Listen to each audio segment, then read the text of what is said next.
नमस्कार. श्री स्वामी समर्थ महाराज की जय. श्री कृष्ण बलराम हे एका सुदामा नावाच्या माळ्याच्या घरी गेले होते. म्हणजे तो सुदामा त्यांचा मित्र नव्हता. सुदामा नावाचा जो माळी होता त्याच्या घरी गेले होते.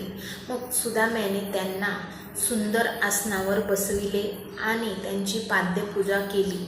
त्यांची जी अर्घ्य आहे किंवा फुलांचे हार आहे, पानं, चंदन इत्यादी सामग्रीने त्यांची विधिपूर्वक पूजा केली.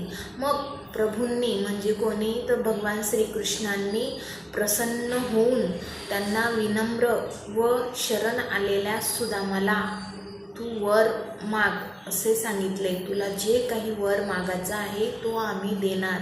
मग सुदामानेही त्यांच्याकडे हाच वर मागितला की सर्व स्वरूप अशा त्यांच्या ज्या काही ठाई आपली जी दृढ भक्ती आहे, सर्व स्वरूप असलेले जे भगवंत आहेत त्यांच्या ठाई असलेली दृढ भक्ती की ती भक्तीमध्ये रमून जायला हवं असा वर मागितला.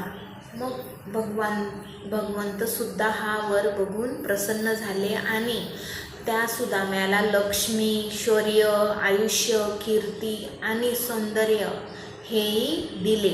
आणि नंतर श्रीकृष्ण बलराम हे निघून गेले.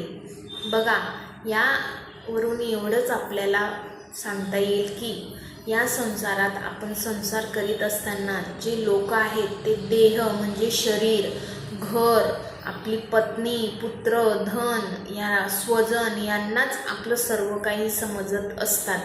मग ते जे काही अनित्य गोष्टी आहेत त्या जर नित्य समजल्या तर मग हा जो मानव जन्म आहे तो त्याचं सार्थक आपल्याला करता येणार नाही. ज्या दुःख देणाऱ्या गोष्टी आहेत त्यालाच सुख समजत असतात व जे अज्ञान आहे त्या अज्ञानाने सांसारिक सुख दुःखात रमून जातात. म्हणजे ह्या जन्माचं सार्थक काय आहे तर आपल्याला परमार्थ साधायचा आहे. देवाची भक्ती करून संसार तुम्ही करा, पण देवाची भक्तीसुद्धा तुम्हाला करता आली पाहिजे. फक्त संसारच करत राहिलो तर तेही योग्य नाही आणि फक्त देवाचीच भक्ती करत राहिलो तेही योग्य नाही. मग दोघांचा मेळ आपल्याला साधता आला पाहिजे.